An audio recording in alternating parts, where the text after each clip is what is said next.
السلام علیکم ورحمۃ اللہ وبرکاتہ۔ کیسے ہیں دوستو؟ امید ہے انشاءاللہ آپ ٹھیک ٹھاک ہوں گے، خیر خیریت سے ہوں گے۔ بہت سی دعائیں آپ لوگوں کے لیے۔ اچھا تو دوستو، آج کا جو ہمارا عنوان ہے وہ ایک بہت ہی اہم ہستی کے بارے میں ہے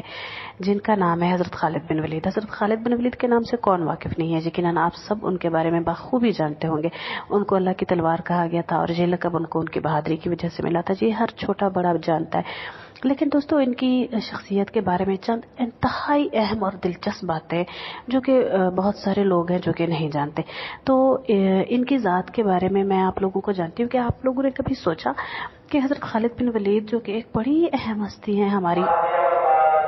ہماری اسلامی تاریخ میں، ہماری اسلامی فتوحات میں، ان کا بہت بڑا درجہ اور ان کا بہت بڑا نام ہے، لیکن ان سب کے باوجود آپ اگر دیکھیں تو حضرت خالد بن ولید ایک ایسی ہستی ہے جنہوں نے نا پیارے نبی صلی اللہ علیہ وآلہ وسلم کے ساتھ بہت کم وقت گزارا، بہت کم اٹھے بیٹھے، بہت کم ایک ساتھ کھایا پیا، بہت کم ہنسی مذاق ہوئی۔ تو یہ کیوں ہوئی؟ تو یہ سارے سوالات جو ہے ان کا جواب میں آپ کو آخر میں دیتی ہوں۔ اور بہت کم غزوات میں شرکت کی، حالانکہ یہ بات جو ہے نا آپ لوگوں کو بڑی حیرت ناک لگ رہی ہوگی اور خوفناک بھی لگ رہی ہوگی، کیونکہ یہ کیسے ہو سکتا ہے کہ حضرت خالد بن ولید جن کو سیف اللہ کا لقب دیا گیا وہ انہوں نے کم غزوات میں شرکت کی ہے؟ تو جی ہاں دوستو، بالکل ایسا ہی ہے کہ حضرت خالد بن ولید نے کم غزوات میں شرکت کی ہے۔ تو ادھر ایک دلچسپ سوال ہے، یہ بھی ہے کہ کیا آپ کو پتہ ہے کہ غزوہ ہوتا کیا ہے؟ ٹھیک ہے، یقیناً آپ سب کو پتا ہے کہ غزوہ جہاد کو کہتے ہیں، غزوہ جنگ کو کہتے ہیں۔ اچھا، یعنی کہ وہ جنگ جو کفار سے لڑی جاتی ہے اس کو کہتے ہیں غزوہ۔ کچھ لوگ یہ بھی کہتے ہیں اور کچھ لوگ یہ بھی کہتے ہیں کہ نبی محترم صلی اللہ علیہ وآلہ وسلم کے زمانے میں جو جنگیں ہوئی ان کو غزوہ کہتے ہیں۔ کچھ لوگ ماشاءاللہ بڑے عقل مند ہوتے ہیں اور اہل علم ہوتے ہیں تو وہ کہتے ہیں کہ نا غزوہ اس کو کہتے ہیں جو پیارے نبی صلی اللہ علیہ وآلہ وسلم کی زندگی میں جنگ ہوئی، اس کو غزوہ کہتے ہیں۔ تو میرے پیارے دوستو، ادھر میں آپ لوگوں کو ایک بات واضح کر دوں کہ آپ کے ذہن میں غزوہ کا یہ جو مفہوم ہے یہ بالکل غیر واضح ہے، ٹھیک ہے، انتہائی غیر واضح۔ میں ادھر آپ کو بتاتی ہوں کہ غزوہ اس جنگ کو کہتے ہیں جس جنگ میں نبی محترم صلی اللہ علیہ وآلہ وسلم خود بنفس نفیس شریک ہوئے، بذات خود شریک ہوئے۔ اگر پیارے نبی شریک ہوئے ہیں تو اس کو غزوہ کہیں گے، اگر پیارے نبی صلی اللہ علیہ وآلہ وسلم نے اس میں شرکت نہیں فرمائی، کسی اور کو اس کا امیر بنا کر بھیجا تو اس کو کہتے ہیں سریہ، ٹھیک ہے، سوائے ایک جنگ کے۔ ایک جنگ ایسی ہے جو ہوئی تھی جس میں پیارے نبی صلی اللہ علیہ وآلہ وسلم شریک نہیں ہوئے تھے، لیکن اس کو ہم پھر بھی غزوہ کہتے ہیں۔ اس کی تفصیل انشاءاللہ ہم اگلی ویڈیو میں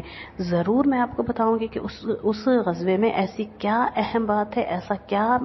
نقطہ ہے جس میں پیارے نبی صلی اللہ علیہ وسلم شریک نہیں ہوئے لیکن اس کو یہ فضیلت ملی کہ اس کو غزوہ کہا گیا۔ اس کے علاوہ ادروائز جو بھی جنگ جس میں نبی محترم صلی اللہ علیہ وسلم نے شرکت فرمائی تو ہم اس کو غزوہ کہیں گے، نہیں تو ہم اس کو غزوہ نہیں کہیں گے، ٹھیک ہے۔ تو اب جو ہے میں آپ کے باقی جو سوالات ہیں ان کا جواب میں آپ کو آخر میں دیتی ہوں۔ تو اس سے پہلے یہ کہ اگر آپ لوگ چینل پہ نئے ہیں تو اس کو سبسکرائب کر لیں، ویڈیو کو لائک کریں اور شیئر کریں، بیل کا بٹن دبانا تو بالکل بھی نہیں بھولنا، یہ سب سے اہم بات ہے تاکہ جو بھی نئی ویڈیو ہماری آئے اس طرح کی اہم معلومات، اسلامی معلومات کے بارے میں ہو، چاہے وہ اردو کے کسی لیکچر کے حوالے سے ہو یا وہ ہمارا کوئی ناول ہو، تو اس کا نوٹیفیکیشن ٹھک کر کے فوراً سے آپ کو مل جائے، کہیں ایسا نہ ہو کہ آپ وہ ویڈیو نہ دیکھ سکیں۔ اچھا تو دوستو، تو ویورز، اب ہم آتے ہیں اس بات کی طرف کہ حضرت خالد بن ولید جو کہ اتنی بڑی ہستی تھے، پیارے نبی صلی اللہ علیہ وآلہ وسلم نے ان کے ایمان لانے کے بعد ہر دفعہ ان کو جو ہے لشکر کا امیر بنایا سوائے چند ایک کے، تو انہوں نے پیارے نبی صلی اللہ علیہ وسلم کے ساتھ اتنا کم وقت کیوں گزارا؟ تو دوستو، اس سوال کا جواب یہ ہے کہ 8 ہجری میں جب نبی محترم صلی اللہ علیہ وآلہ وسلم عمرۃ القضاء ادا کرنے کے لیے مکہ مکرمہ میں تشریف لائے تو حضرت خالد بن ولید اس وقت مکہ میں موجود تھے، تو یہ وہاں سے غائب ہو گئے۔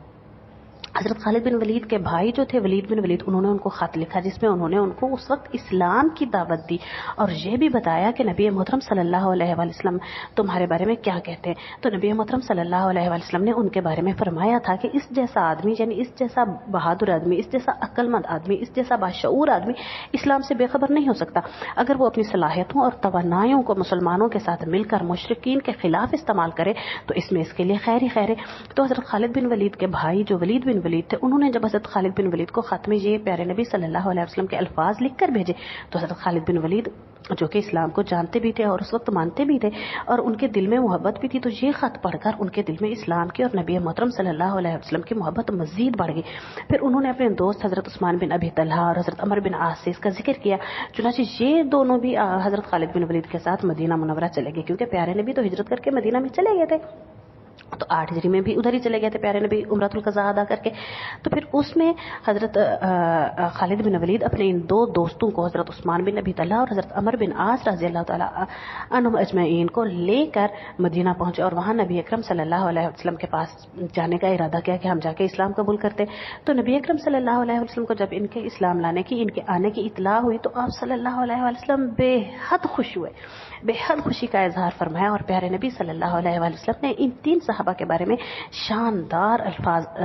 ان کی زبان سے جاری ہوئے۔ آپ صلی اللہ علیہ وسلم نے فرمایا، لوگوں تمہیں پتہ ہے، مسلمانوں، مہاجرین و انصار، تمہیں پتہ ہے مکہ نے اپنے جگر پارے، مکہ نے اپنے جگر کے ٹکڑے آج تمہارے سامنے لا کے ڈالے ہیں، کیونکہ یہ تینوں صحابہ جو تھے نا بڑے ہی اہم کردار ان کا ہماری اسلامی تاریخ میں ہے۔ پھر یہ حضرات نبی محترم صلی اللہ علیہ وسلم کی خدمت میں حاضر ہوئے۔ سب سے پہلے حضرت خالد بن ولید نے اسلام قبول کیا، پھر حضرت عثمان بن ابی طلحہ نے، اور پھر حضرت عمر بن عاص نے اسلام قبول کیا 8 ہجری میں، ٹھیک ہے۔ تو 8 ہجری میں جب انہوں نے اسلام قبول کیا، اس کے بعد حضرت خالد بن ولید مسلمان ہونے کے بعد آپ صلی اللہ علیہ وسلم نے ہمیشہ ان کو گھڑ سوار دستے کا امیر بنایا، اس کے بعد ہمیشہ انہوں نے جنگوں میں حصہ لیا۔ تو دوستو اس ویڈیو سے، اس ساری بات سے آپ کو یہ بات تو کلیئر ہو گئی ہوگی، آپ کو پتہ چل گیا ہوگا کہ آپ رضی اللہ تعالیٰ عنہ نے نبی محترم صلی اللہ علیہ وسلم کے ساتھ اتنا کم وقت کیوں گزارا، کم غزوات میں شرکت کیوں کی، کیونکہ پہلے غزوہ بدر، غزوہ احد، اتنے ڈھیر سارے غزوات جو ہو گئے تھے وہ 8 ہجری سے پہلے ہو گئے تھے۔ تو حضرت خالد بن ولید تو مسلمان اس وقت ہوئے ہی نہیں تھے، انہوں نے تو اسلام قبول ہی نہیں کیا تھا، انہوں نے 8 ہجری میں وہ مسلمان ہوئے اور 11 ہجری میں نبی محترم صلی اللہ علیہ وسلم کا وصال ہوا۔ تو یہ اگر ہم سارا ٹائم دیکھیں تو راؤنڈ اباؤٹ صرف اور صرف 3 سال بنتے۔ تو آپ رضی اللہ تعالیٰ عنہ نے نبی محترم صلی اللہ علیہ وسلم کے ساتھ زیادہ سے زیادہ 3 سال کا وقت گزارا۔ تو ان 3 سال کے عرصے میں ظاہر سی بات ہے حضرت خالد بن ولید نے باقی صحابہ کی نسبت پیارے نبی کے ساتھ وقت بھی کم گزارا، اٹھے بیٹھے بھی کم اور کھایا پیا بھی کم، تو جس کا حضرت خالد بن ولید کو ہمیشہ دکھ رہا تھا۔ اور دوستو ادھر ایک بڑی اہم بات یہ بھی ہے کہ آپ لوگ جانتے ہوں گے کہ غزوہ احد جو کہ مسلمان تقریباً اس میں فتح حاصل کر چکے تھے، تو حضرت خالد بن ولید اس وقت کفار کی طرف سے جنگ میں آئے ہوئے تھے، جنگ میں شرکت انہوں نے کی ہوئی تھی، تو حضرت خالد بن ولید کی وجہ سے ہی یہ جنگ وہ ہارے تھے۔ تو حضرت خالد بن ولید کو یہ 2 غم ساری زندگی رہے، ایک یہ کہ غزوہ احد جو مسلمان بالکل جیت رہے تھے، فتح ان کو مل رہی تھی، میری وجہ سے ان کو شکست ہوئی، دوسری یہ کہ میں نے اتنے لیٹ کو اسلام قبول کیا، لیکن پھر بھی یہ ہے کہ ان کو اتنی ساری فتوحات ملی اور ان کو اتنی بڑا اور اتنی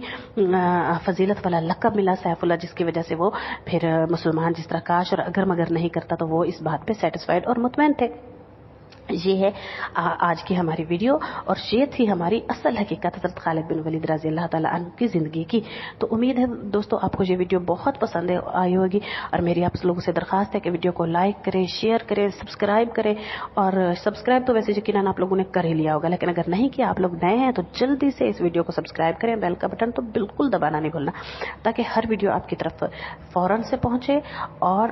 آپ لوگوں نے ویڈیو کو زیادہ سے زیادہ سپورٹ کرنا ہے، چینل کو زیادہ سے زیادہ سپورٹ کرنا ہے۔ یہ آپ لوگوں کی طرف سے ہماری حوصلہ افزائی ہوتی ہے کہ ہماری محنت کا صلہ مل رہا ہے اور ہماری محنت کے قدردان لوگ موجود ہیں، اور امید ہے بلکہ یقیناً آپ لوگ قدردان ہیں، اور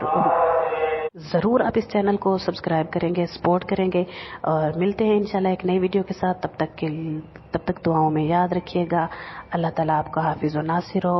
السلام علیکم ورحمۃ اللہ وبرکاتہ۔